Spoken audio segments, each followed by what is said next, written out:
Yo, Tackles Tinnies, we're back, round two, because my internet, it finally died. I have joined the Spud squad, reminiscing back to 2025 vibes of Jake, Chris. I think everyone joined the Spud squad at some stage. I'm back to Spud farming, and maybe due to some global catastrophes currently happening, maybe I've got a new business venture. I could be the Spud farmer. So, Chris, how are you, my friend? Hi, Ryan Seacrest. I'm very good.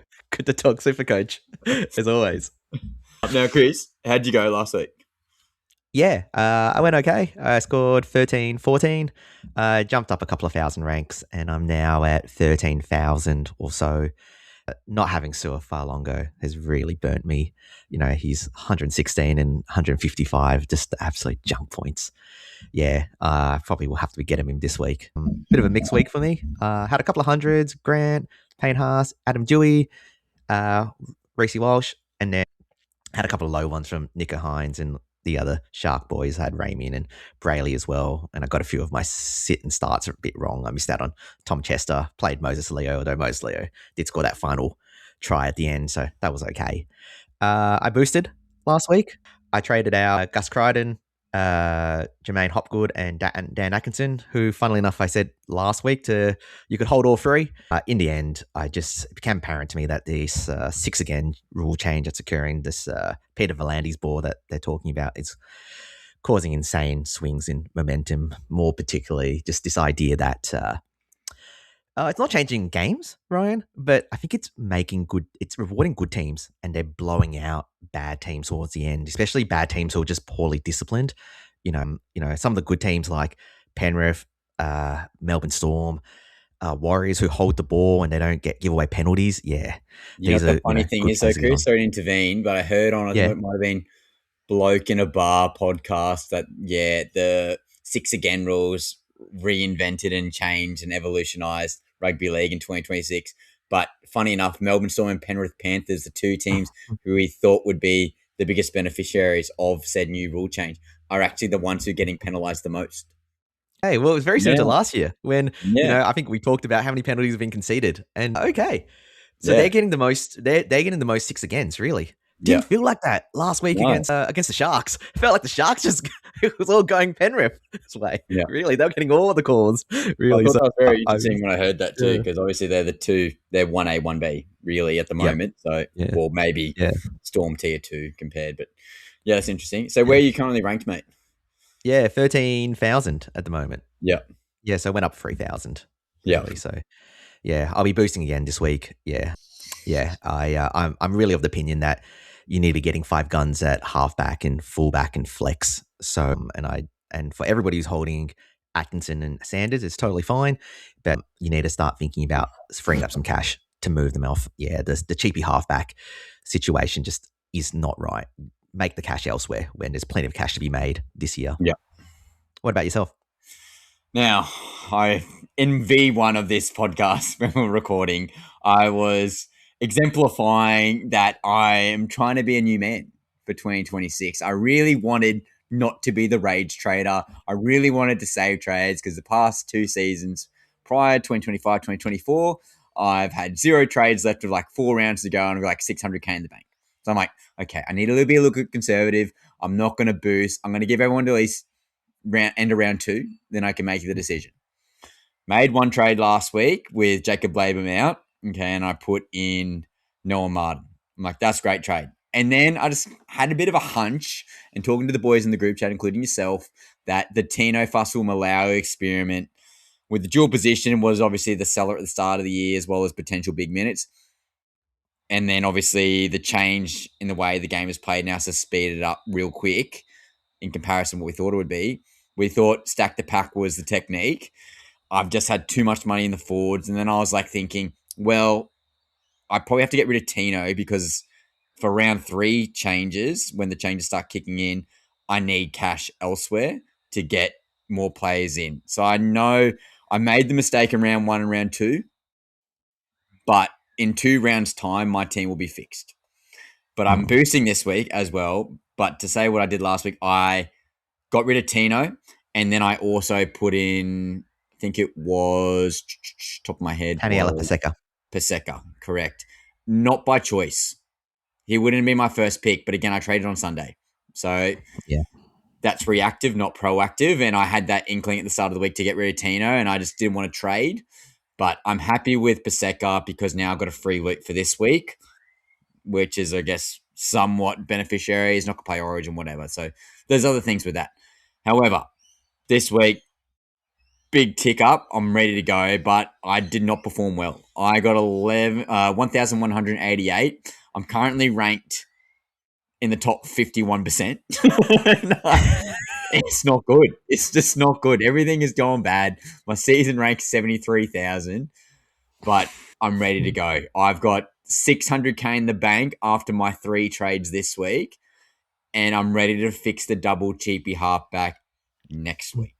Yep. And the plan is, and I'll explain it later on, but the 6 trades I'm going to make over the next 2 weeks, my team is ready for the top 0.01%. I'm back. I'll be back in 2 weeks' time. But Did you say top 51%? You may as well just click team picker automatically. What was the point of all the preseason changes? I'm jesting. Yeah, it's only up for you. Only up for you. Yeah, but it's like, mate, we talked about having the dual hooker position, and you went with it, and I did it, and that screwed me over. And I had Far Longo pretty much all off season, and then I saw the World Club Challenge for Reece Walsh, and I changed my idea there. And then I watched 5 minutes of bloody Kalen Ponga highlights, and that changed my mind. Then it's like you have the right foundations all off season, and then you just watch a clip or two or one like preseason game, like bang, this is the new strat. And it's like you almost like overanalyze, and sometimes I think that's a good lesson learned for 2026 already. That trust your gut. Trust your gut. Yep. But yeah, captaincy, I did Herbie Farnworth like yourself. I was actually very tempted to take the loop on Reece Walsh with the 99 because I didn't really have anyone who was going to be an AE nightmare. So that was definitely triggering through my mind. But I just thought the Titans were going to be shit. But they were better than I thought they were. And I tell you what, Hammer could have passed the ball twice to Herbie, and Herbie could have gone for about 110. Such is life. But yeah, it's just one of those weeks, mate. You can't win them all. But again, I've got Critter back this week. I've got a free loop again. I made my boost trades. I got 600K in the bank. I'm ready. I'm ready to unlock. But I think we need to talk about we'll quickly run through team lists, players who are relevant, and then let's talk buy, hold, sell.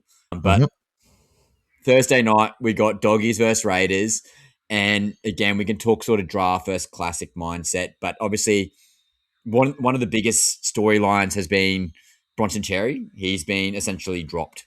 And he's probably looking to be moving clubs in the coming weeks, if not next week. He has asked for release because apparently he didn't want to play left center. Oh, sorry, he didn't want to play right center. He wanted to play left, and obviously Critters swap sides.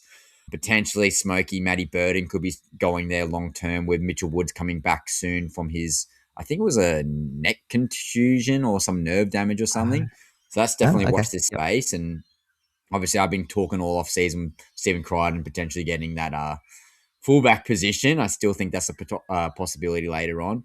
But yeah, Critters back, obviously huge. Semi Sasangi for the Raiders. He's maintained that center position, and I don't think he deserves to lose it. Past 2 weeks, he's been absolutely unreal. Dual position as well, center wing, second row. I think we just talk Raiders first. Semi Sasangi, is there any love? No. Look, he's been great. He's been averaging 70-ish. He could keep this up, but there's just you just don't know what Ricky's going to do. You have no idea whether it's because Matty Timigo's just coming back or whether he's out of favor. You could easily buy him in 2 rounds. He goes back to the bench. Yeah, I just don't think it's worth it. Yeah, it is 100% a gamble, but I kind of like him there. He's big body, but obviously Timico's a gun. So I don't know. That's definitely one to watch. KO weeks, obviously somewhat Supercoach relevant, definitely matchup dependent, but I just wouldn't be buying any Raiders unless your name's Noel Martin this week. Is that pretty much the call? Yep, I would agree with you. They still have a very, very hard draw at the moment. Yeah, it's not until at least round 7 or so. Yeah, Panthers, Dogs, Sharks. If you're versing them, I don't want to be playing anyone. Like they seem to be nerfed every single time. And I think Noah Martin is a little bit different. I've never seen him in the off season, but my God, when he runs the ball, he's actually so destructive. But he could be a season keeper out of nowhere. So obviously, Yeah, huge break even. I think it's over a negative 100 break even. So that's absolutely unreal. Um, yeah, he's playable almost every week. Yeah, negative 103 break even. So if you haven't got him, guys, definitely get him in your team. He's probably the most relevant Raiders player. Quickly with the Dogs, probably Stephen Crichton's the only one if you're looking to maybe get off one of your cheapies potentially, or maybe a kick out or Preston. Any love for any of these guys? yeah. I think I like Preston. Kickow, yeah. Well, he's been doing good, but again, he's very attack reliant. Yeah. Really, last year there'll be times when his base is not as great, and he won't score as well. Yeah, Preston's fantastic. Another year with Lockie Galvin. I think he's another smoky.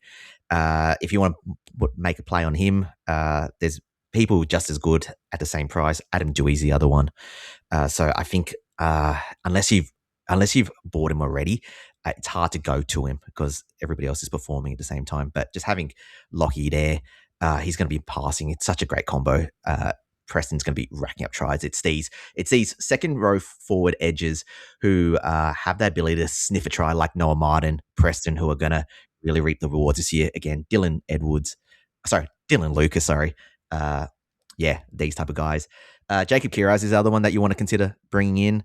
I think he's on Yes, Brad. the right wing now, back Oh, this he's season. swapped Because them. he was meant to be on the left, but I think it's with Critter on the left.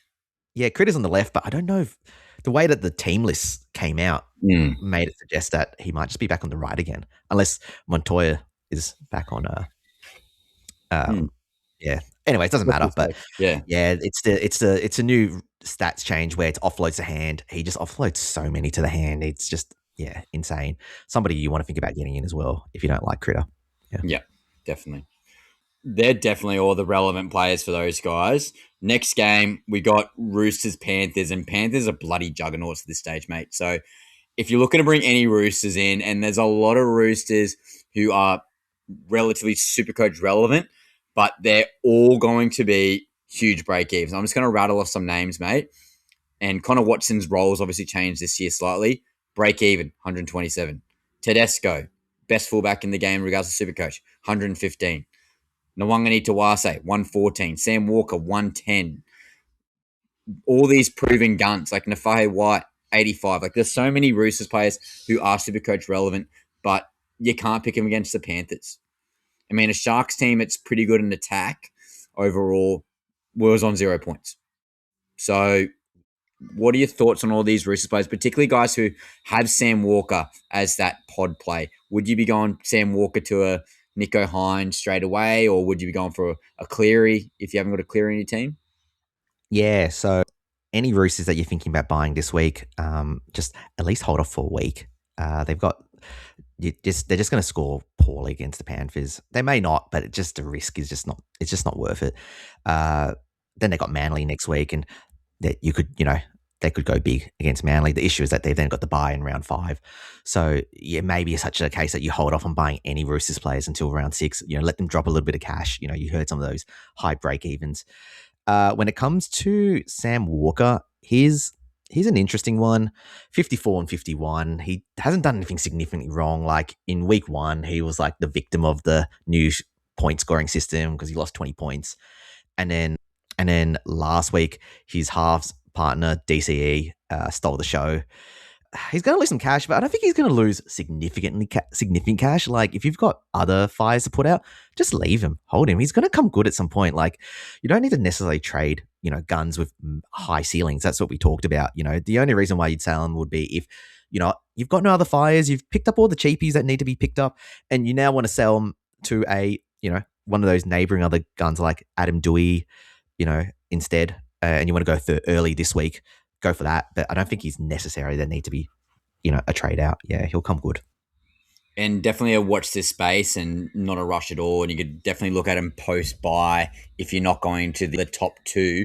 But Origin or former Origin player, I don't know if he's going to play this year, but Reece Robson, debut game this week as well. definitely Supercoach relevant. Maybe gets those third tackle in boost as well. Obviously, attacking struck all around the park. Could be smoky chat, but yeah, definitely a wait and see for Reece Robson. But yeah, I'm more tempted to be selling guys like Nwangani Tawase if you did pick him up early. There's so many cheapies available. 500k swing. That's a 500k swing off like to an Atkinson, to a Cleary or a Hines, or even a chance on Jaden Campbell, who's back this week. Wouldn't be getting Campbell, but I'd be definitely downgrading to Wangani Tawase if you're one of those pod owners for sure. Yeah. Panthers, yeah, sorry, mate. I was just going to say, just the relevance in terms of Robson coming back, Benny Aielu owners, yeah, it probably hasn't worked out for you, but don't stress. I don't think he's going to make I don't think he's going to make the bench at all, Yeah. or he won't make any plays. He probably won't lose any cash at all. Just leave him. And then when Brandon Smith comes back, then you can make that switch to them. Then, yeah, there's no urgency for him. Yeah, sounds good. Laura's been silly in the background. Yeah, Penrith Panthers, absolute guns, probably the best team in the comp. They're just absolute juggernauts, and so many Supercoach relevant players. Thomas Jenkins is probably the one I want to talk about the most. He's looking absolutely unreal. He's an attacking threat. He is the Penrith version of Xavier Coates. So I really like that as a mid-range or higher mid-range option if you're looking for a good player with attacking upside on a very good team. Brian To'o, solid. Again, it's pick your option there, 1A, 1B. Don't like Alamotti at centre as regarding to a Supercoach player. I prefer him on the wing. Casey McLean, probably going to be losing money. Cleary is probably the guy I need to talk about the most. Obviously, Dylan Edwards is there, but probably the guy you want to talk about the most is Cleary. 800 and something K, 125K. What are we thinking? Yeah, Cleary is at the moment, yeah, quite low owned in terms of the top 10%, and a lot of people are going to be jumping on him this week. He just seems to be fixture proof, really. The truth is that he's not scoring that crazy. He had 65 in round one, and then obviously last week he scored 109, but you got to remember he had 30 just free points. He just, what was it? He just strolled over for a try. You know, if without that try, he's only scoring 70, 78, which means that means he'd be have an average of less than 80 pretty much these last 2 weeks. And he's not even making his break even. He's not giving you value at all. Like if once again, it's team dependent. He scares me every week only because you can VC him and captain him every single week. But I don't think that at the moment he's hurting people by not having him in. If you have no fires to put out once again, it's like Sam Walker. Sure, bring him in. But if you do, deal with those other things later. Like the fixtures are still hard. Yeah, And agreed. you're looking around 5, around 6, or around 7 even. Yep. Isaiah Papali'i, probably another guy who's somewhat Supercoach relevant, dual position, 570K. Looks like he's got that 80-minute role on lock. Any love? Yeah, 100%. He's that dual forward, like you said, scored 79 this week, and Yep. it seems like he's locked down that 2RF position. Even if he doesn't play 80, there's always a good chance he moves into that lock position. He looked like twice now, 2 times in 2 weeks. He's looked very close to scoring. So if he scores a try, he's scoring 100. Anybody who started him or anybody's got him in draft, yeah, you're laughing. Yeah, he's worth a buy if you have the ability to do so. But when all the other cheapies such as Lasardi, Ryan Couchman, they're all going off and they're all playable, you don't necessarily have to get him. Yep. Yeah, it won't hurt you. And probably the most annoying guy, because it's funny for you for draft and relevant for me for classic, but Isaiah Yo, I think he's a hold. Jack Cogger's still out, and Jack Cogger was playing that lock position. So Isaiah Yo gets that probably at least 70-minute role like he did last week. He's been very consistent, 62 points and 63 points at 610K. He's not going to lose your money. He's not going to make your money.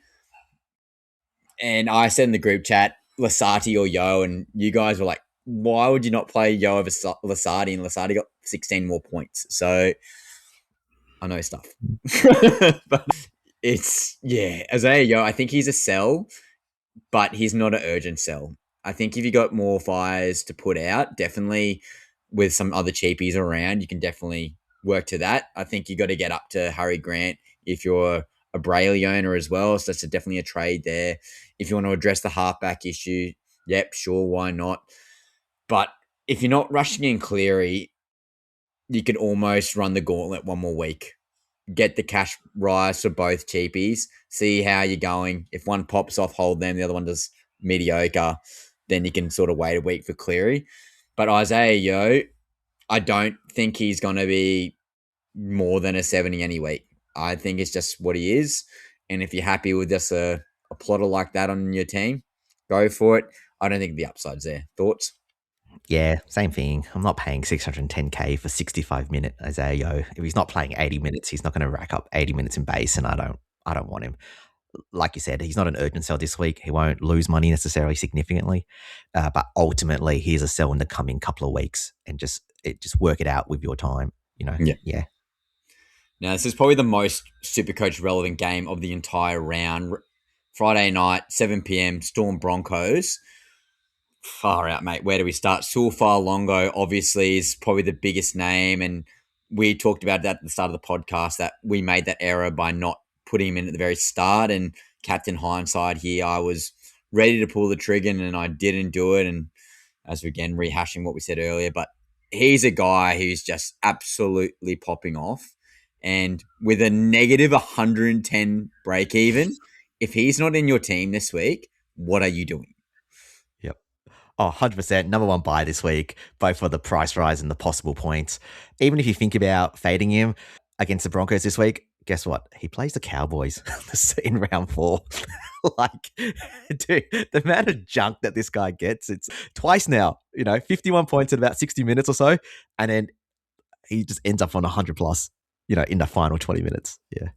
And as the Storm keep playing games, they're probably going to get more in sync. So they're probably going to put more points on. They're going to get rid of that off-season rust. Is it possible that Far Longer gets like 800, 900K?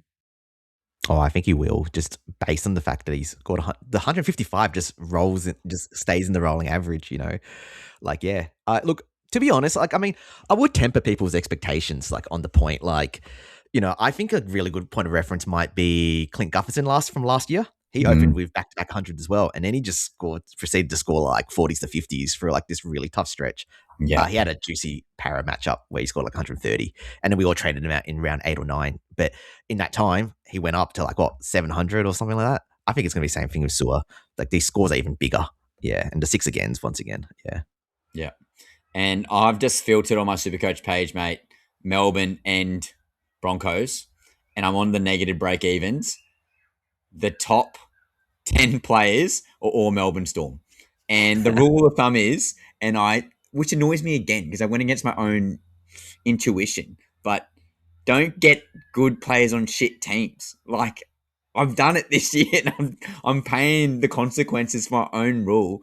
And the Broncos have been shit. And the Melbourne Storm are the best team along with the Penrith Panthers. So get as many Panthers in. I think it's not Panthers. Get as many Melbourne Storm players in because round 15 is their first bye. So I agree. Just run it. And next 3 guys I'm going to name of all Supercoach relevant. They're all cheapies. Lasardi, Leo, Chan. Personally, I think they're all must have. I think the job security for Lasardi and Chan is now cemented even better now with Sean Bloor not having a major ankle injury in Cup, but definitely we're going to be out for the next couple of weeks, if not ease back in. It is worthy to note that Liero is back, so maybe Lasardi, but arguably he's playing better than Chan. His base has been absolutely amazing at negative 80 break even, 269K, with 2 scores of 88 and 77. He's an absolute gun. You haven't got Lasardi, get him in. Joe Chan, Sinner Elk, played 71 minutes, nursing a bit of an injury, but again, averaging around 65 points, negative break even of 40. And Moses Leo, it was just funny because I wasn't watching this game, Chris, for round 2. And I was like, oh, Moses Leo is not doing anything. Like, Ryan, the jinx has happened again. And he got a junk try at the end, but 95 and 48. Pure athlete, former rugby sevens player. All 4 of those guys, I think, should be in your team. Thoughts? Yeah, like last week, I said, oh, look, in a pinch, if you had to choose between Lasardi and Joe Chan, I'd go Joe Chan because he seems to have better security. But I said, wait a week, you get to watch them again, and what a difference a week makes, because all of a sudden you see, Sean Bloor go down, and all of a sudden, the base isn't as good, as Lasardi's. And now we're all going, oh, Lasardi's definitely the must buy. I would say buy Lasardi 100% over Joe Chan. If I had to rank it, I would say Lasardi over Joe Chan. Like, Lasardi's scoring like every week. Like, you play him every week, you starting him every week, Over Isaiah Yo. Like, don't sit him, start him 100%. Yeah. I think Moses Leo, that 90 that he scored in week one does drop out straight away, but because he scored that 58 this week, 48 last week, you do have to probably most likely go off and buy him. But if you're thinking about this week in terms of if you're making 2 or 3 trades, I don't think you necessarily, and he's going to be your second or third trade, and you're doing it at expense of, maybe points or something like Ryan. Like, let's say, should I get Cleary or should I get Moses Leo? I would say get Cleary every day. Don't get Moses Leo. You don't need all this cash, as long as you're getting most of the stuff. But if you've got it all completely wrong, then go the cash and go Moses Leo. I don't think he's a must. We're getting team value back in. We're making it hot again like it was in 2025. I'm going to be the king of the cash, and it's going to take me up the ladder. So don't listen to Chris. Team value is important. Jake, when you listen to this, my man, you know. You absolutely know. Smoky chat here. Will Warbrick, I think he's actually somewhat Supercoach relevant. He was 65 and 93. He's definitely that strike weapon now that Xavier Coates has been injured and ruled out for the foreseeable future to like round 12. I kind of like him. I actually picked him up in draft, and then I think I just traded him again because I was scared. But I think he's somewhat relevant at 413k, negative 28 break even, obviously 80-minute player, gun Melbourne team. If you're looking for that sort of mid-range sort of option, I don't hate it. Yeah, he's in the same category as Campbell Graham. He's about 10% owned. Whatchamacallit, Shibasaki's been dropped, but they've just put Dean Mariner there, and he's also at left center. He's not a noted defender. And then Grant Anderson, it's the first time he's playing this season. The connection there is going to be possibly just as equally as bad as last week. And Joe Chan, Jack Howarth, and Warbrick, they could all be scoring big yet again. Yeah, not a bad pick at all. I like it. Now, Harry Grant, 94, 108, 606k, negative 11 break even. Is it now or never? I don't think it's now or never, but I think you probably just have to get him only because he's going to go up in price. Like, get him now whilst he's 600. Others are going to pick him up in a couple of rounds at 700 or so. But you got to remember, he's had 2 easy games where he scored against, suspect defenses. Now in the next couple of weeks is where he really you really see if, he's got that attack back. He averages about 7 points less in base and power compared to Blake Brayley. So I reckon go buy him. You probably should have to buy him only because of the fact that he's going to go up in price, and you get him now in terms of the price. But I wouldn't be surprised if you and I are talking about this 4 weeks later and we find out Blake Brayley has outscored Harry Grant. Yeah. Well, I think the issue is you got Broncos, Cowboys, and if he gets 80 and 80, he's going to be close to 800,000. So that's obviously the big variable there. But then Panthers, gun defensive team. Warriors, very good defensive team. Raiders can be very good defensively. And then it opens up right again. So I think it is now or never, personally. If you don't get him this week, it has to be next week. And if you don't get him then, you almost have to fade him until they get past the Warriors and the Panthers, personally. And I didn't want to bang on the Storm, but they've just got so many Supercoach relevant players. And the next guy we have to talk about is Cameron Munster. I think Cameron Munster has been very underrated, and he's making Lasardi look unreal. I think that's very important to note. At 682k, he's obviously the premium option along with Fletcher Sharp, averaging 70 points, so he's pretty much at value. But in a position that's desolate, do you just spend up for Munster? I don't think so, honestly. I just don't think that... you can. I just don't think it's worth a trade. Like, wherever you picked with, just stick with them. Like, yeah. Munster's not providing value at all. Yeah. Spend I your money agree. elsewhere. Wait a couple of weeks as well because Fletcher Sharp is. Oh, actually, sorry, I've jumped the gun. But Fletcher Sharp is back. Give it a wait for a week or two. See what he looks like. He could emerge, as the guy. Yeah. I'm less keen on Sharp now. Obviously, we'll talk about him shortly, but I'm less Mm, keen on now due to the injuries, but we'll get to that very yeah. shortly. Another guy you could obviously talk about is Jerome Hughes, but I think he is a couple of tiers below the top guys. And you probably want a little bit of diversification. You can't have 7 Melbourne Storm players. I was asking in the group chat the other day, how many is too many? But if you've got probably 4 or 5 Melbourne Storm players, that's never going to be absolutely optimal. Now, Brisbane, Payne Haas, gun. He's a gun still. Obviously, 68 points, mediocre round one, and then that's the Payne Haas we know, 103 points at 57 minutes. Like, he's almost 2 points per minute, which is absolutely wild. That he's a must, obviously. But Reece Walsh, he came through. He got a 99. He's got a pretty big break even of 130 versus the Storm. Do you wait the week? I've heard Adam Reynolds is out, which means Reece Walsh is kicking. Thoughts? Yeah. I don't know the answer to this. I don't know if you can safely fade him. Just think grand final last year. No team is safe against Reece Walsh. Yep. For me personally, I mean, I said, like, it just depends on how you play Supercoach. This year I said I'm playing Supercoach. I just don't want to have to def ride certain players. And Reece Walsh is just one of those I don't want to. Here's the thing. He looks so good against Yes.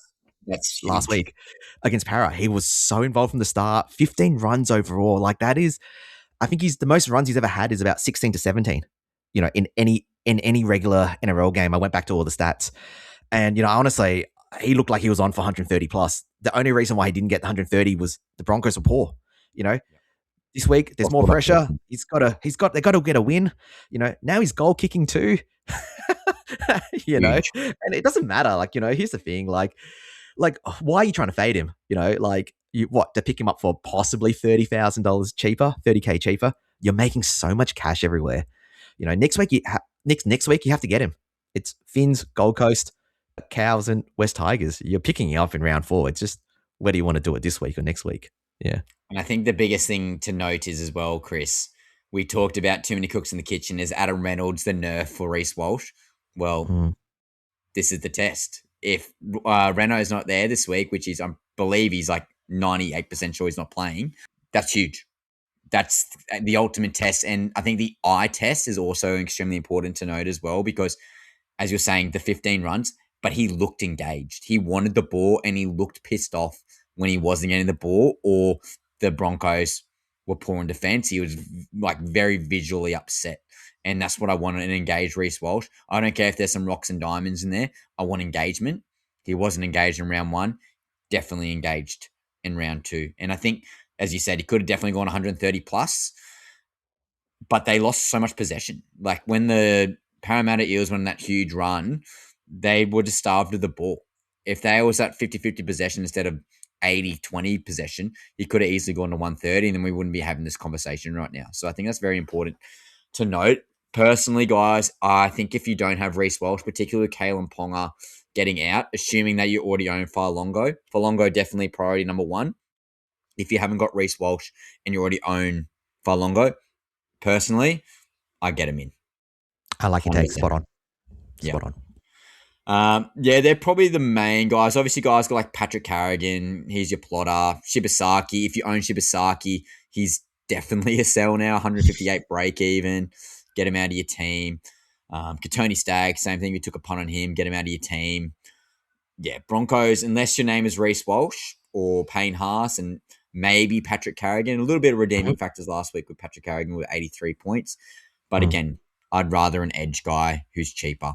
So, yeah, that's those guys. Next game, and again, that's probably the most Supercoach relevant game. Next one, huge as well. Knights versus Warriors, 2 p.m. Saturday. Now, Smoky Chat, Fletcher Hunt, any love? Like, because Ponga's going to be out to 6 to 8 weeks. if you haven't got a guy like Moses Leo, we talked about diversifying your team, not having two Melbourne Storm players. I'm trying to get his price up now, unless you got it already, Chris, for me. But how much is Fletcher Hunt worth? No, I don't have it up. Okay. But But again, the limiting factor isn't Kalen Ponga being out for 68 weeks. It's Dylan Brown being out for 4 weeks. The main issue is that once Dylan Brown comes back, I think Fletcher Sharp will go back to fullback possibly, and you maybe only going to get one or two price rises out of Fletcher Hunt. Yeah, it's not worth the trade. I don't know. Dual position. He's on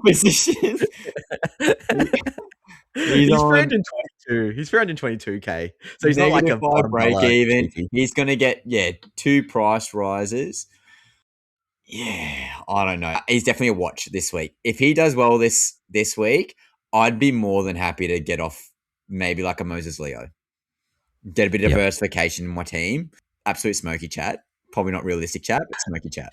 You need to go to trade. You need to go raid Traders Anonymous, man. Yeah. It's not worth the trade. Well, the guy that I was actually going to clip up is Tanner Boyd. Because I said last week, if Tanner Boyd pops off, I'm getting him in. And right now I'm just pissed off with myself because if I boosted last week, Tanner actually would be in my team this week. But the way it's all worked out and the way I want to structure my team with the cash gen, I can't get him in. And I just saw NRL Physio post as well that Metcalf? Metcalf, yeah, back round 6. So that's just around the corner. But again, if he's popping off, Harris Defeater's no lock. I would more than happy shift Metcalf back to his normal natural position at 5'8" and have Tanner Boyd steering the ship. And tell you what, there's no guarantee that Metcalf's going to be kicking goals straight away if Tanner Boyd's on lock. But at 574k, -41 break even, in a good team with 131 and 91 in the rolling average against Newcastle, West Tigers, tempting. But then obviously you got the Sharkies, Nerf McGee, Melbourne, Nerf. But then the run opens up again. Titans, Dolphins, Para, Broncos, St. George. If he can maintain that position, could be smoky chat. I love smoky chat. Yeah. Leaveth Gold Coast, cometh the man. You know, it worked for Jerome Hughes, Jamal Fogarty, Toby Sexton, and now that saying applies to Tanner Boyd.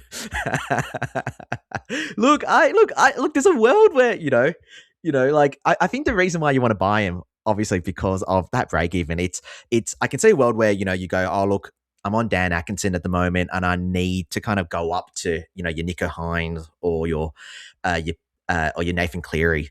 And the way to get there is to jump on Tanner Boyd. The question is, can you leave Dan Atkinson and Ethan Sanders there? Let them kind of make a little bit of cash because they're going to be making some cash as well. Yeah. Find the cash. Let the cash come from, Fire-Longo. And in about 2 rounds anyways, if you're trading for somebody like Fire-Longo or whoever it is, Ryan Couchman, whoever it is, then that's where your cash comes from. But I don't think necessarily that, Tanner Boyd's going to still score well. I think, as long as he has the goal kicking, as long as the Warriors, keep holding the ball. People talk about, the Warriors, whenever it's all good when they're at home at GMS Stadium. It's a moment they go to Australia. But you know what? They're at Newcastle this week, but then they're back at home again. So you only need like 2 rounds, to Tanner Boyd to go from 579 to 700, and then great. There's your money for Nico. There's your money for Cleary. Yeah, and surprisingly, there's actually a fair few Supercoach relevant players. I'm not going to bang on Trey Mooney because we all know what he's about. He's just an absolute gun. If you haven't got him in your team, get him in.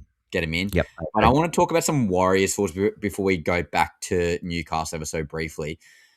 And the reason is because Kirk Capewell has torn his calf 4 weeks minimum. Okay, he's an older fella as well. Lecker, the Wrecker, Halasima, he's back. He's back in the starting lineup. He's an absolute gun, try-scoring machine. 105 points on the weekend, 14 break even at 502k. If you're looking for just below a top-tier priced second roller, chef's kiss. Yeah. He's a smoky pick. He plays very much like Hudson Young. Good base, work rate, unreal ability to find a try. It's just Hudson Young without the 750k tagline, price line. Sorry, price tag. Apologies, yeah. And the the draw. I mean, you named it out already, but Newcastle, West Tigers, and Gold Coast are three pretty good fixtures. You know what I'm Yep. saying? Yeah. Like if you don't fully trust playing free cheapies in your 2RF each week, he's that good compromise, really. Like Halim Lukey. Yeah. Yep. I think one more guy we have to talk about and give some roses to him because he's been absolutely underrated, but it's Jackson Ford. So he's played 70 minutes and then 76 minutes. There has been some injuries within the game, and that needs to be taken into consideration. But I don't see his role necessarily changing too much until Mitchell Barnett got named. But his name is Jackson Ford, and at 588k with 68 and 102 in his rolling average, he's going to make cash. He's extremely hard work rate. He's in a very good team. Mitch Barnett does scare me, obviously, because Fisher Harris is obviously their top guy, and they've got guns across the park in terms of their youth with Halasima, etc. Could you get Jackson Ford in? Oh yeah, always. You can. The question is, should you? I don't think you Mm. should. It's just job security. Like his minutes are probably going to go down the moment Barnett comes back. That's just the problem. Like, yeah, like for anybody who started with Jackson Ford, well done, well done. Yeah. And obviously, for those who held Jacob Latham, well done. He's probably going to have a bit more job security now. He's going to make you cash. He's going to be a world beater. Time will tell. But at least for the next 4 weeks, if you held Latham from last week and didn't rage trade like I did, I would hold him. Thoughts? Mm. Yep, 100%. Yeah. Yeah. Like example, this week I have the option of trading between Yo and Laban. Yo's not going to make me any money. I'm probably not going to play either. As a result, I'm going to sell Yo and I'm going to keep Laban, and hopefully makes me, $30,000-$40,000 this week. Now, again, it's hard because they're Supercoach relevant players, but losing your 5'8" and losing your halfback, which is $2.4 million your salary cap, which is also very worthy to know. It's not like a cheap player. You're losing a lot of your cap. I did like Marzu and I did like Dom Young. Both of them are back to their former great selves 2024, 2023 vibes, whatever it was when they got like 20 tries each. Particularly Dom Young, he's looks reinvented and completely brought back into the system. Well done, Holbrook. I can't buy anyone else unless your name is Fletcher Sharp from the Knights. I just do not trust the offense. I need to see more. Fletcher Sharp, you don't have to rush in either. You don't have to parachute him in because they got one more week with the price changes. But there are so many Supercoach relevant potential players in the back line of the Knights. But I would definitely be waiting to see what Fletcher Sharp and Sandon Smith can do in the halves. Yep. Without KP and Dylan Brown, I don't think you can touch any of these Newcastle guys. Like they could all go big. Like I can't fault you for doing it, but the problem is it's just a risk. There's no need. There are so many sure buys this week that are going to make you points and going to get cash. Why are you jumping on these guys unnecessarily? Fletcher Sharp, I would disagree with you. I wouldn't go anywhere close to him. NRL physio said these PCL injuries, they really can hamper performance, in terms of stepping in, those kind of things. He used the example of Reece Walsh last year, him being sore and aggravating his injury, even in the warm-ups before the games. These are really painful injuries. So wait for about 2 weeks, see what happens. Just at the moment, with the Knights' luck and their injury luck, there's a chance you buy him. He could just, he could be injured again. Just True. wait for 2 weeks. Apparently, if it's okay in 2 weeks, then jump on him. Yeah. Yeah. No, fantastic shout, mate. Next up is the Sharks versus Dolphins game, 5:30 at Saturday at Ocean Protect Stadium. We do love a bit of Ocean Protect Stadium. Free Willy, for sure. And again, another team that has a fair few Supercoach relevant players. Jesse Ramian at 500k. He's been very good, and he's been not last week. Sharkies looked pretty piss poor last week against the Panthers, but the Panthers make anyone look bad. Kale Ero is also another guy who has been Supercoach relevant the past couple of years, but definitely not looking great. My boy, Braden Trindle, thank God I avoided for the Panthers game. I'm not saying he's a bad pick overall, but for the Panthers game, was not good. But I think it's just proven again, flat track bullies. Flat track bullies. But Braden Trindle, 417K. Again, you're going to lose that rolling average of that 132 with a 22 now in that average. It's rocks and diamonds, Braden Trindle. He hasn't got the base like Nico Hines, but again, he's 300K cheaper. So take that as you will, because if you put that in perspective, technically, Trindle's still doing better. So, um, Jesse Colhoun, job security is still the issue, but minutes look like they're there around 50 minutes with 44 and 69. Another second row / front row cheapie you could put in. Yeah, I don't know about those two. What are your thoughts with the back line at the start with the Sharkies, mate? Yeah, I think I'll talk about everybody just in general, as in Yeah. I can give a general line for all the Sharks players. Uh, there is a long history uh, of games. Trust the history. Don't just the one game. There's a long history of Braden Trindle being more rocks than diamonds, and it showed this week.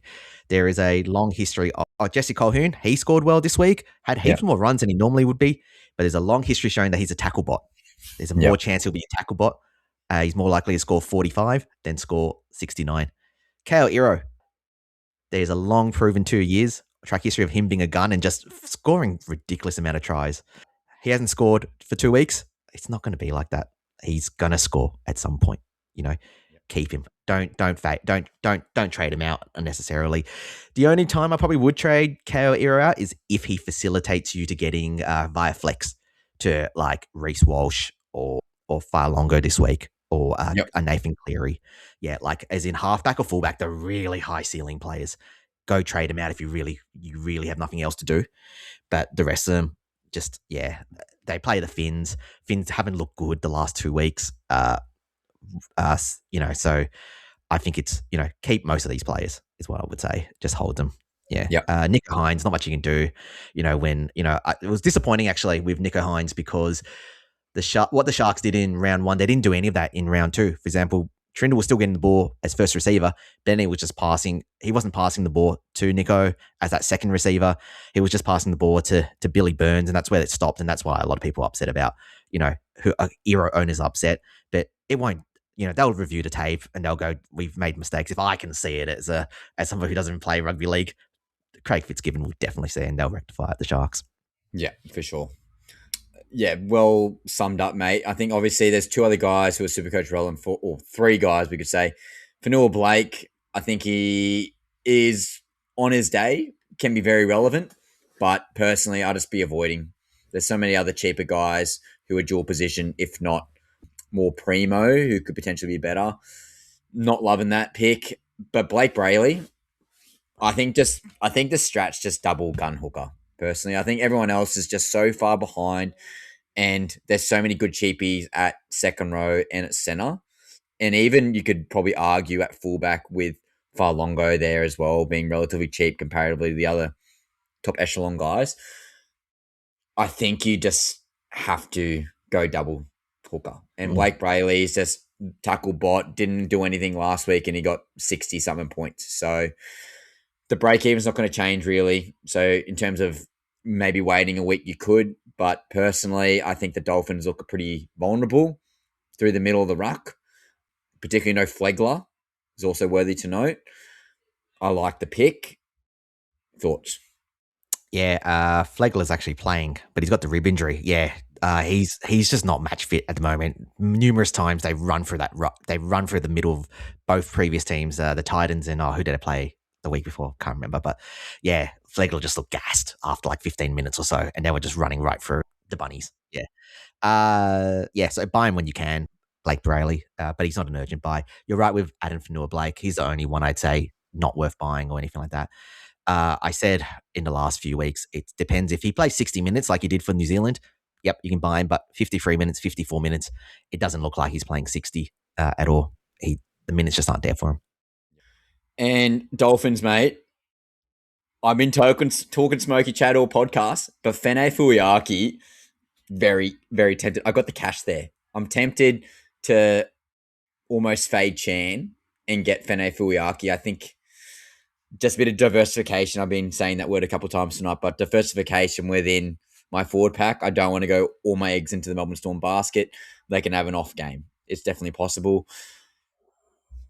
Thoughts for Nefuliaki? His base is significantly better. He's obviously a fantastic ball runner. Isaiah Katoa is always going to give him a good ball. Dolphins look clunky to start the season, but at 451k, negative 42 break even, 80 minutes now as well, and base has increased with a potential attacking dynamo team in the Dolphins. Would you get Fene Fuiaki?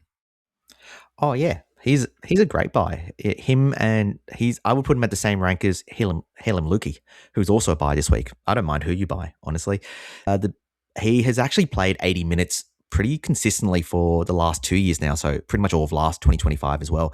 The issue last year was that the fins weren't really going to the right at all. So therefore he wasn't the reason why he didn't pick up base was because he just wasn't getting hit ups at all. But last game, he was, the fins, on the final play, there was numerous times where, to my anger, because like you, I captained Herbie.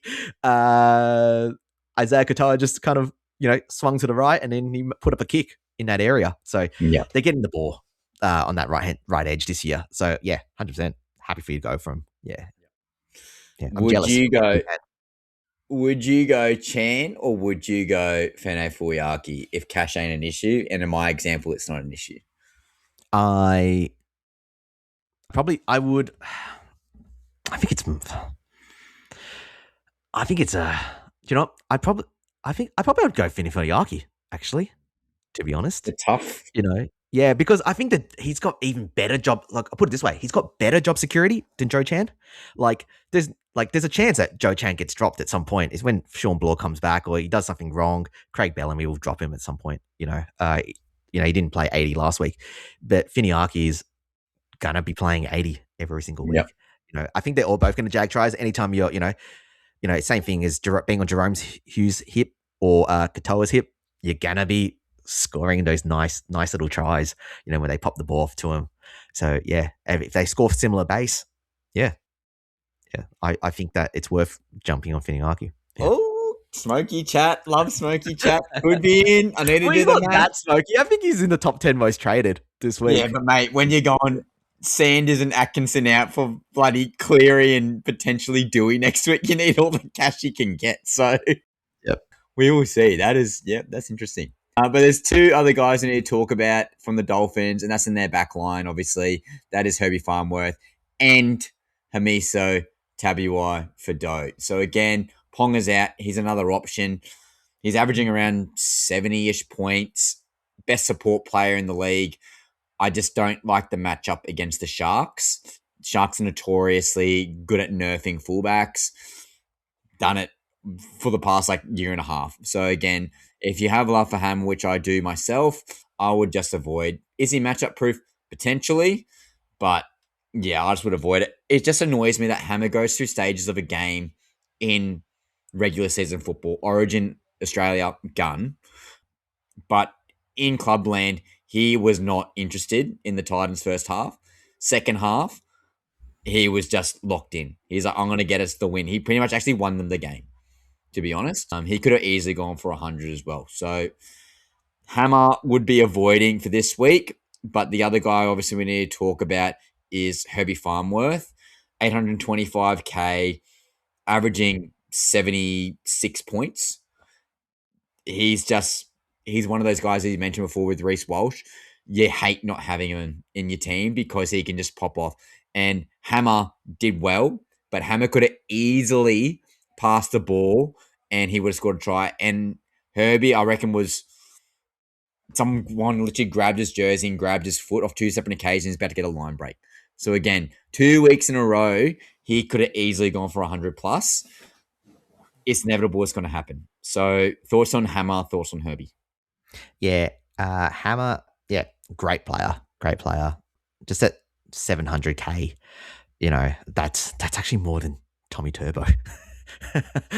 So, for 740, you pick up Nico Hines. Players with much better, higher ceilings.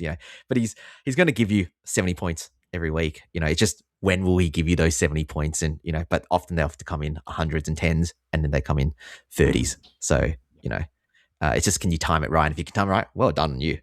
Herbie, Yeah. People who faded Herbie, well done. You guys have actually won so far. You know, if you had told me that Herbie was going to score 75, 78 against Bunnies and Titans, I would have, if I had known that, I can guarantee you, I would not have started him at all. I would have found my Latrell Mitchell in, but it's just I couldn't because I was too scared for him. But, you know, he'll come good at some point, you know, whenever you can kind of, you know, get the money to bring him in, you know, especially, you know, maybe against Sharks, maybe not, but Broncos who are super leaky against, you know, at the moment, and also then Manly who are also super leaky, you know, yeah. If you can try to get them in by then, that would be really, really good. Yeah. Yeah, And he's again, matchup. it's inevitable that he's going to get a 130 plus game. He's been so close for so many weeks now. Next game, oh, mate, what a game this was. This was the Rabbitohs versus West Tigers, your beloved West Tigers. Obviously, want to give quick roses to Alex Johnson on breaking the record. Last week, we talked in the podcast about storming the field. So happy we stormed the field. Even bloody Albanese stormed the field. Where's Albanese's fine? Funny hell, guys. But Paid we by should the know. taxpayers. Yeah. Paid by you and I. He's probably looking around asking all the pedestrians on the field for where can we get some oil from or something. So, but yeah, no, it was really good to see everyone storm the field. The Roosters fan literally was on there within like 2 seconds, which is so funny to watch. But yeah, awesome to see the field get stormed. Rabbitohs, fantastic. Latrell Mitchell is in almost arguably career best form. He's been looking so good, particularly with the halfback situation at the moment. They've gone through 2 different halfbacks in 2 different weeks. That's monumental to say. But yeah, Latrell Mitchell, if you haven't got him in, I picked Critter and I regret doing it thus far because at 626K, he's got the goal kicking. He's averaging like 90 something points. He's just a gun. He's getting junk try McGee, but he's a gun. Thoughts on Trell Mitt? Yeah. He had the upper hand against Queensland Origin centre Rob Toyer, so he got his revenge after game 3 last year instead of Origin. Yeah, 103, 84. Look, if you didn't get him last week, I think you just have to wait now to round 5 and 6 just because of that bye. I'm not sure he's worth just one game against the Titans. Against the Tigers, unless you captain him. Yeah, because he actually probably is. We'll talk about it when we get to captains. Like, he probably is the best captaincy option, really. Another exception might just be if you have no Dave Fafita in your team and you have no bunnies, then and the bye might come in handy because then he lets you loop if needed in round 4. But I don't think so. Like after the bye, it's kind of hard actually. He plays Bulldogs, Canberra, in Perth. Like, but I still think you buy. There's no team in the league that's stopping the bunnies left edge. Yeah, it's ultimately a buy. I don't think it's too concerning if you have to. Also, if he goes up to 700K, are you buying Latrell? That's a discount compared to previous years at 700. So don't stress about it, especially when you've got so much cash this year. Agreed. And obviously left edge. How many situations like Dave Fafita has been very close a couple of times breaking the line. He's obviously going to make cash. Cody Walker did very well round 1, not as good round 2. Again, that's a bit of rocks and diamonds with Cody Walker. Is it still viable to have all 3 players on the left hand edge? Yeah, for the Rabbitohs, 100%. But not this week. After round 4, after the bye. Yeah. No. Yeah. Hang on one sec, mate. Alrighty, just had a bit of intermission there. Family is doing some pest control, and I was trying to hold it together, but I couldn't hold it together. But appreciate you guys. But yeah, we're just talking Rabbitohs left edge. Obviously, they're all probably viable options, picking all 3 up, to be honest. Again, if you didn't get Cody Walker from the start of the season, and you've, let's say, got a Purdue and a Pezzett, I'd probably hold. Yeah, I'd probably hold still. I wouldn't be rushing Cody Walker in, even with that negative 12 break even. But for Fafita, Latrell, they're guns. So everyone else, probably Cameron Murray. I said at the start of the year, he's relevant. I love being proven right, Chris. And if you're going to go stack the pack mentality, potentially a good option. Still going to make some cash. Has a little bit of attacking upside due to his fleet-footed nature, but not a guy you'd be rushing in either. Again, they got the bye coming up round 4, which is very worthy to note. So I probably actually wouldn't be picking Latrell up this week either, to be honest. Yeah. If fair. you haven't got him, yeah, it'd be waiting probably till round 5, which is potentially myself, to be honest. let's talk West Tigers, your beloved West Tigers, and it was so good to see them absolutely pop off on the weekend. So many guys did so well, and I think the two guys in the halves are the two guys we should be talking about, Jerome Luai and Adam Dewey. Trust the gut. I said Adam Dewey was going to be good. Didn't bring him in. I believe you did. You bought Dewey in, correct? Yeah, I had him. I held him from round one. Yeah, from the start of the season. Yeah. Should have done it. Should have done it. He was unreal. And Jerome Luai had the game of bloody his life, it felt like, too. He was really engaged, but who knows? That could just be the new system. And they all got the bought into Benji's new way. And I think the team is so athletic. I think that's also a big thing to note. Everyone on the park is just gun. Like they're just wanting the ball. Kai Pierce-Paul has been a fantastic addition to this team. Say Samuel Afinu, another guy who's absolutely popping off. Joel Skelton had a game of his life as well by what I saw. Luke Lilia going to the Dolphins next year, but he could be a potential hold. He's definitely a watch and see. Maybe a guy to bring in potentially from one of the other GPs. But so many guys who could be relevant. Terrell May obviously looked pretty good as well. But yeah, definitely Dewey and Luai. What's your thoughts on those two? Yeah, I'll talk about Dewey first. I think he's going to be very popular buy-in next week, just because his price doesn't change until round 4. However, if you have time and you've got a spare trade, I don't think it's a bad idea to buy him this week, because next week you're going to have a whole bunch of issues of people you have to buy in. Tommy Turbo, Reece Walsh. That's already two of them, 2 issues already. Unless you boost, you can't get Dewey in. So it's not a bad idea to buy this week. Also, his best 2 games are these first two rounds. It was Cows last week, and this week it's the Bunnies. It gets significantly harder in the coming weeks. They have to play New Zealand in New Zealand in round 4. Para is a good game, but they always Para always gives West Tigers run for the money in that game, and then it becomes significantly harder. Broncos, Canberra, Sharks, Melbourne, Bulldogs in round 13. So it becomes very, very difficult very quickly. So if you want to jump on, I think it might be this week. In regards to Jerome Luai, look, we have our Braden Trindle of round 2. He had 32 in base and power, but just don't be fooled. Again, we're not going to play the Cows every week. His base is usually dirt poor.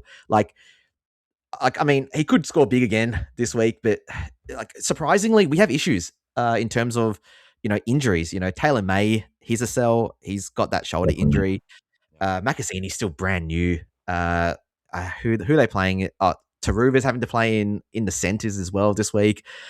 We could get absolutely massacred, to be honest. Yeah, I think talk to us after we've played New Zealand to really get a better idea of how good we actually are as a team. Yeah. KPB is a great buy. If you want somebody, if you don't want Leka Halasima and you don't want Fini Finiaki, you don't want Lukey, and you want to go a little bit even more up in terms of price, anytime he's going to base 60 every week. He didn't even do many offloads last week. And anytime he scores a try, he's going to score 90, 100 plus. Yeah. He looked very good, and people in draft who picked him up pretty late, I reckon, as well.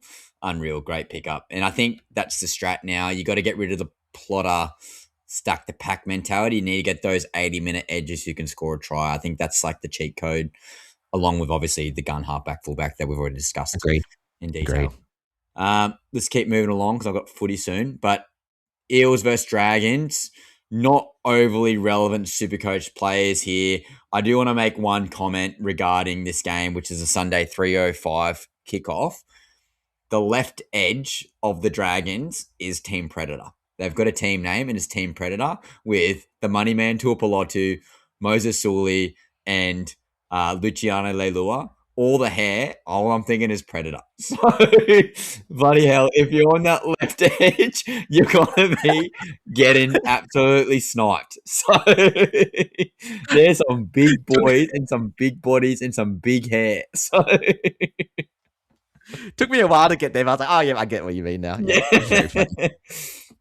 But yeah, Toby Couchman's probably one of the biggest talking points here, who's still becoming relevant, along with Daniel Atkinson. Let's just focus on those two primarily. Obviously, Valentine Holmes is a gun, and obviously we have love and aspiration for the money man, Tuapolotu. But yeah, Toby Couchman, plotter, he's pissing me off. He's getting rage traded. So there's one leak. Okay. Toby Couchman gone. So Are you yeah, training with he's his annoying brother? me. His brother, Training with his brother, Ryan Ryan. Couchman, pretty good. Good name as well, I believe. Wink, wink, nudge, nudge.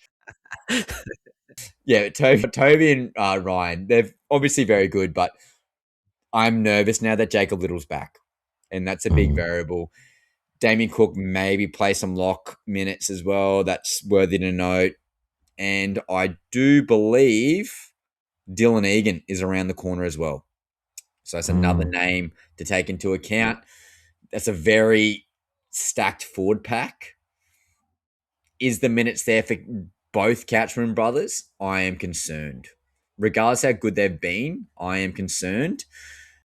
If you started with Toby, you could hold another week unless you're trying to facilitate a long term trade. I'm just forward thinking. Isaiah Yo and him are much of a muchness. They're pretty much the same player. Okay, Toby Couchman's maybe got a little bit more of a work rate. Isaiah Yo's probably got a little bit more minutes. Ryan Couchman, I think it's a bit of a trap. It's pretty of a short term play. As you said, there's so many other guys who could make you money. That's what I'm a little concerned about with Ryan Couchman.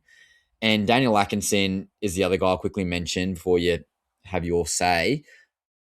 Hurt his ankle in the back end of the game, managed to play through. He's in my team currently still, and he's currently getting played. He's got a negative 17 break even at 235K. I'm just wanting one price rise. I'm just out of ego. With Sanders and Atkinson, I did it for a reason to get the cash generation. I feel like it's just like admitting defeat, and I'm not ready to do that Mm. after 2 rounds.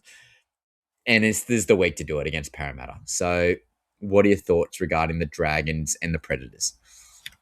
Yeah, Toby Couchman. Yeah, I don't really know what to think of him. I'm just glad he's not with my team. Like, I think you can either way. I think it's gonna work out. Whether you buy him or you sell him, you keep him or you sell him, it's gonna work out.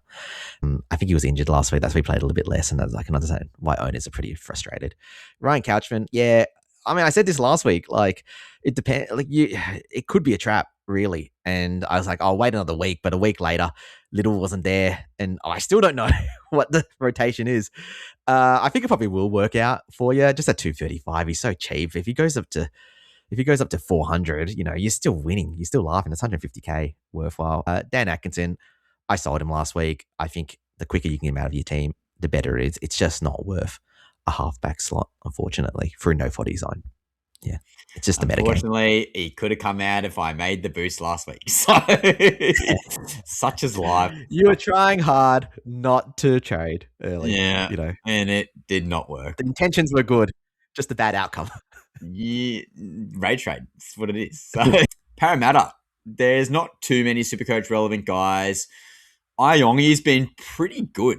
Like, I've got to give some roses to Iongi, and I'm pretty impressed how he's been performing. And Hopgood's another guy who obviously been suspended and come back, but at 640K for Iongi, don't hate it, don't love it, but 67 points, 99 points. He's always going to work hard. He's always going to be around the ruck. He's developing his ball playing skills. Got to get some roses there for him. One more other guy, Kelma Tuolangi. Don't predict him getting 100 and something points every single week, but the Broncos defense, he got through one of those tries with like 6 tackle busts. He doesn't score that. Like, that's like a 35-point play he just did. Probably more if they counted it as a line break as well. It's like a 40-something point play. He's not going to do that every week. Don't chase points. Don't chase Tuolangi. Bit of a trap in my eyes. Boy, actually, I'm so far down the rankings, I take that back, Tackles and Tinnies listeners. Maybe you get him in so I can come back up the rankings.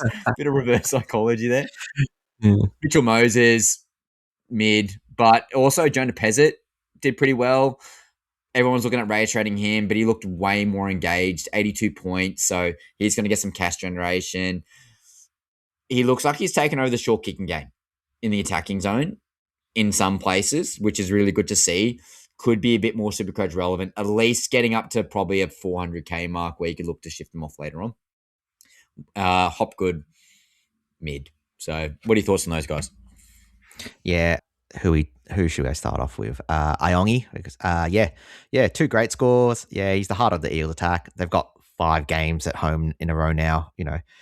Some good games actually. So the next 5 or so are St. George, Penrith, West Tigers, Titans, and then Bulldogs. So it's not bad. If you believe in the Eels, I think he's a great buy. I just don't think he has a ceiling of all the other premium fullbacks like Teddy Walsh, Turbo, Sewer, KP. Oh, sorry, KP's injured now, but yeah, I don't think you can buy him. But buy him if you believe in the Eels, if you're a fan of them.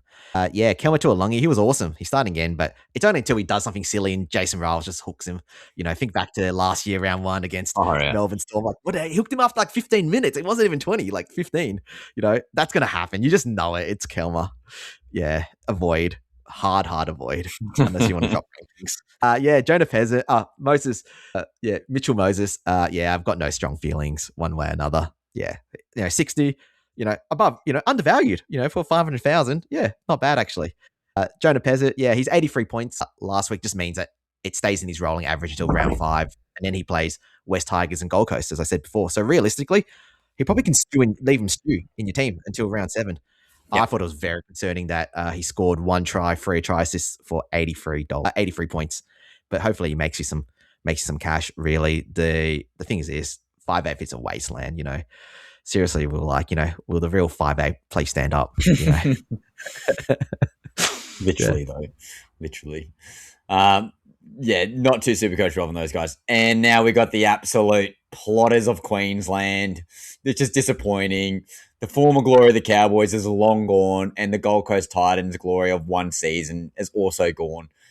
I guess there's a few Supercoach relevant guys. Obviously, he's got Drinkwater. If you decided to hold him last week, he's 100% a sell this week. There's just, you definitely can't hold Drinkwater.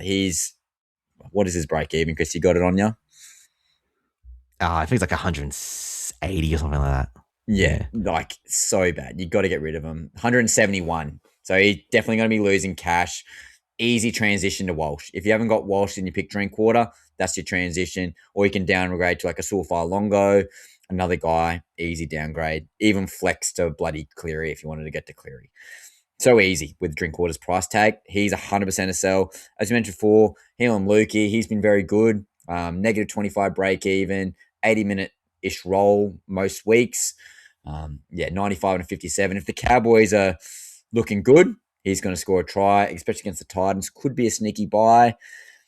Another guy I want to talk about, Reed Marnie. Now, I picked Reed Marnie at the start of the year instead of Harry Grant. You sort of talked me out of the double hooker position. But in theory, it was good.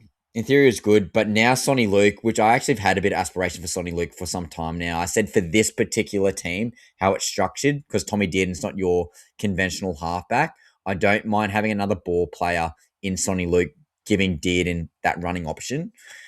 But if Sonny Luke's taken 20 minutes from Marnie, he's 100% SL. So get off now while you can.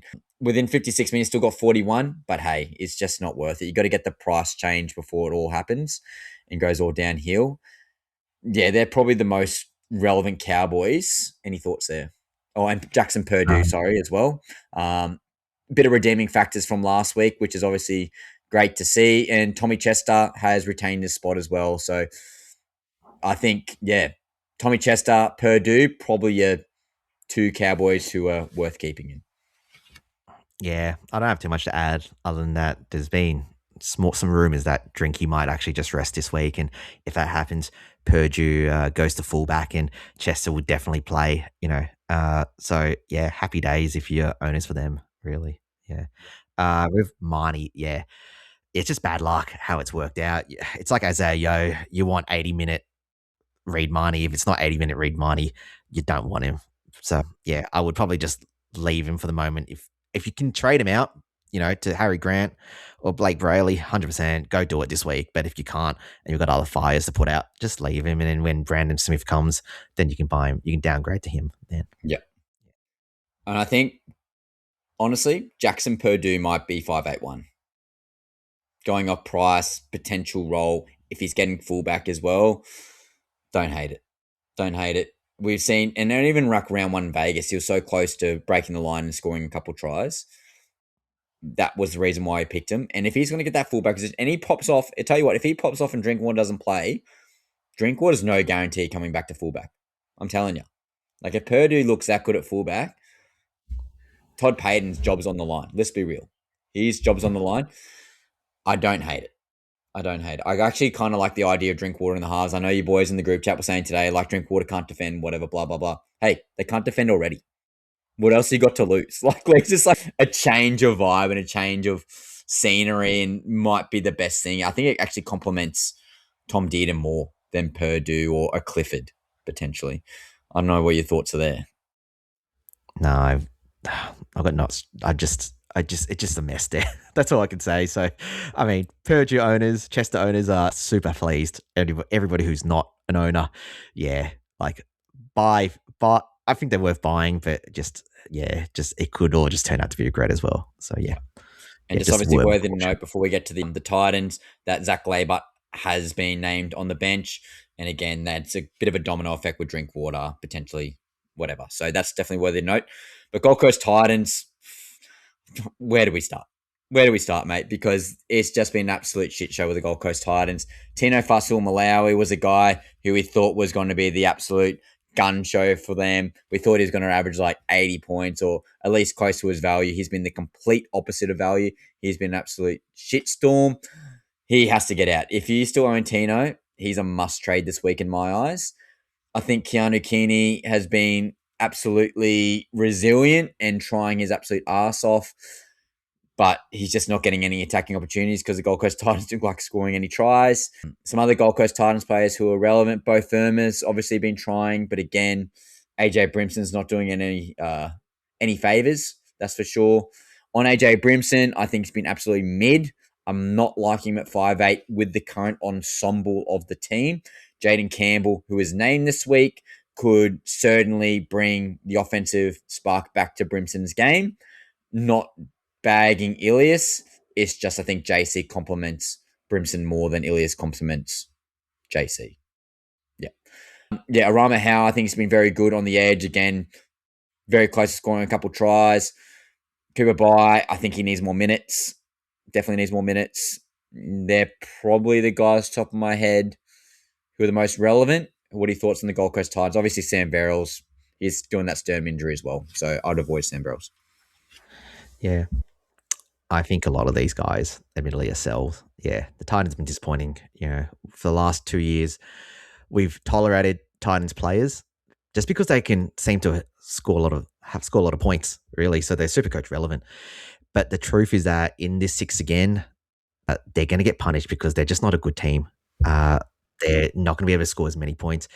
It changes this week with Jaden Campbell being back, but until he actually starts this week, Keanu Kinney, if he's your only trade to Su'a-Fa'alogo, he's a trade out. I'm moving him on to Su'a this week.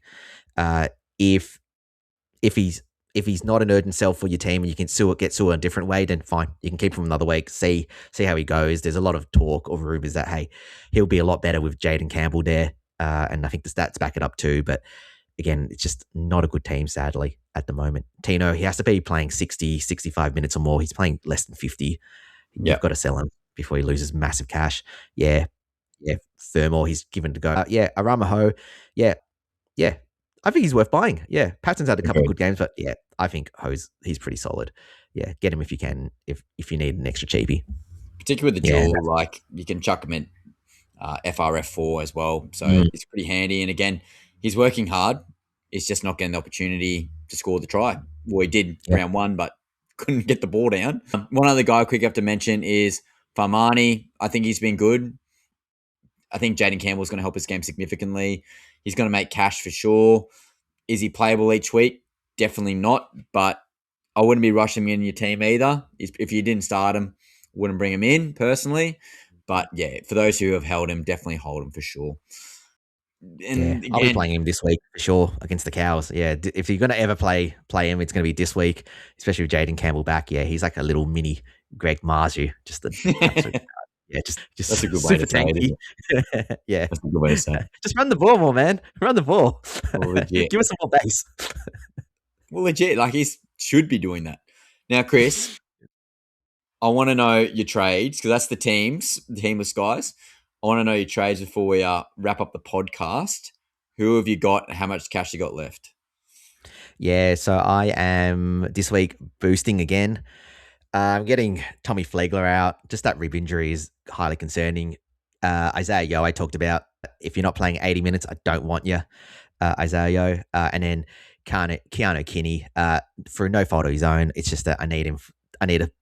He's the only one I can sell for Suafar longer. I've also, my other two fullbacks are Turbo and Reece Walsh, and I can't sell them. I'm in addition to buying Far Longo, I am going to be buying Lasardi in. Oh, he's just a gun. Everybody who doesn't have Lasardi, you need to buy him in this week. Don't wait. And then I'm going to give Ryan Couchman a go. I don't really have any intentions of playing if possible. It just means that making that trade allows me to have $456,000 worth of cash. It allows me to move. I don't think I will do this, but just in case next week, if I change my mind on Cleary and I don't want to sell Nico Hines because if Nico Hines goes off this week, I might just keep him for a little bit longer. But if that happens, it means I need to make some hard decisions about who I move to get Cleary. And if it means I need to move Adam Dewey on, it means I've got the cash to move Adam Dewey to Cleary. I think it's crazy talk. I don't think we should be doing it at all, but it's just that flexibility in case I need to. Because other option I was to sell Jacob Laban this week instead of Isaiah Yo. I can play Yo for 60 points. Why not? But I went, nah, it's the flexibility in case I want to do something weird like that. Yeah. Yeah. Love that. Absolutely love that. So I have locked in 100% two trades, and I'm not exactly sure what I'm going to do for the third one. I'm definitely going to be boosting though. Reed Marnie out, Harry Grant in. Easy decision. Ponga Awesome. out. Obviously, he's out for 6 to 8 weeks, probably 8 weeks. Silfar Longo in. Easy trade. Now I'm rage trading out Toby Couchman.